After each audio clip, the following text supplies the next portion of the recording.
All right, let's get right into it. For the longest time, the line between us and our machines felt, well, pretty clear-cut. But today, that line isn't just getting blurry, it feels like it's vanishing at an incredible speed.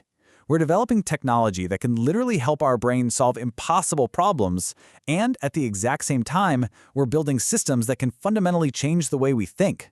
And that really brings us to the core tension of what we're talking about today. We're standing on a knife's edge, looking at two totally different futures for the human mind.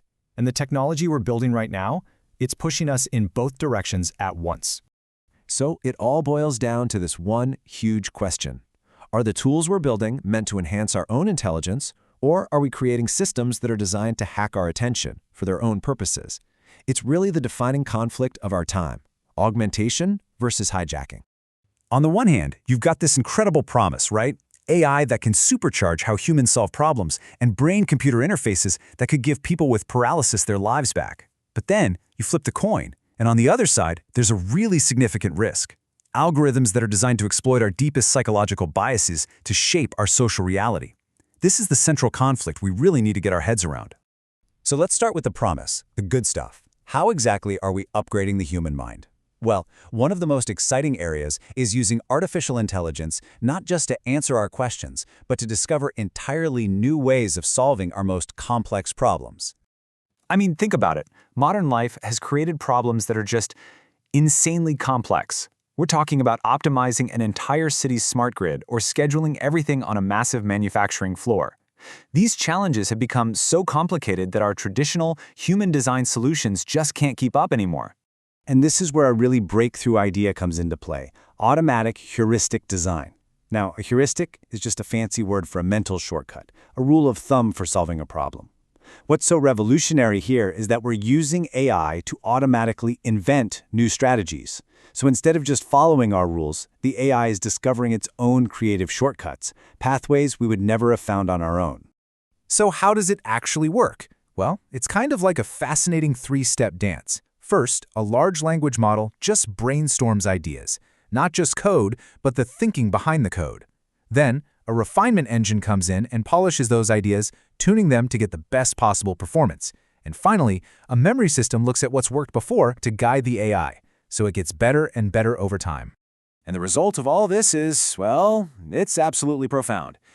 We're seeing AI become a genuine partner in innovation. It's augmenting our own intelligence, letting us explore these huge, complex problem spaces that were basically off-limits to the human mind alone.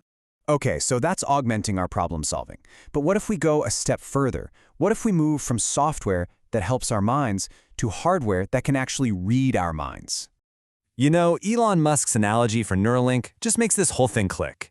It's like a Fitbit in your skull. Suddenly, this abstract, sci-fi concept feels like a real, tangible device. It completely changes how you think about it. And the primary goal here is truly life-changing. The whole point of a BCI is to read your brain signals and then translate them directly into commands. For someone with severe paralysis, this could mean operating a computer, communicating, or controlling a robotic arm, all just by thinking. And if you're thinking this is all just science fiction, well, think again. In the US alone, over 150,000 patients already have some form of brain implant. Most of them are what's called deep brain stimulators used to treat things like Parkinson's. The foundation for this technology is already here. And this isn't a one-company race, not by a long shot. You've got Neuralink, pushing for these super high-bandwidth connections. You've got BlackRock Neurotech, who's been in this game for 2 decades. Synchron is developing a wild device that can be implanted through your blood vessels. And Precision Neuroscience is using a flexible array that's kind of like a piece of tape that just rests on your brain. The whole field is just exploding. Okay, so that's the augmentation side. That's the promise. But now we have to pivot. We have to look at the other side of this technological coin. Let's talk about the systems where the goal isn't to help you control a computer, but to help a computer control your attention. Let's be really clear about this. The algorithms that run our online world have one very specific, very commercial goal: to maximize user engagement. They're not optimized to help us find truth or foster cooperation or improve our well-being. Their number one job is simply to keep us scrolling. And to hit that goal, new research shows that these algorithms have learned to hack our own evolutionary social biases. They amplify what's called prime information. That's content that is prestigious, comes from our in-group, or is highly moral or emotional. And why do they do that? Because for thousands of years, paying attention to that exact kind of information is what helped us survive. And we can see the direct results. A study of TikTok's algorithm showed that, yeah, this approach is incredibly effective at boosting engagement, but it comes with serious side effects. It leads to content homogeneity, where everyone starts seeing the same things. And it reinforces echo chambers, where we almost never see a differing point of view. So this brings us to our final and most critical section. When you start weaving all of these different threads together, the AI problem solvers, the mind-reading hardware, and the attention-hacking algorithms, you have to confront some profound implications for the future of human thought itself. Just think about this convergence for a second. We're building AI to think for us, creating machines to read what we think, and designing algorithms that influence how we think. These aren't separate trends, they are all part of the same technological transformation of the human mind. And this forces us to ask some very difficult questions that researchers and ethicists are raising right now. If your brain is connected to a network, can your thoughts be hacked? Data privacy is already a huge deal, right?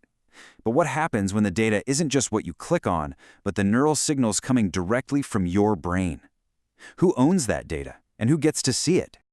This is maybe the most chilling question of all. If a machine can read your thoughts to help you, could it also write to your brain to control you? This is the dystopian risk that keeps scientists up at night. And so this is where we have to leave it. We are actively, right now, developing the tools to rewrite the fundamental rules of human cognition. The question we're all left with is a simple but massive one. Who is holding the pen?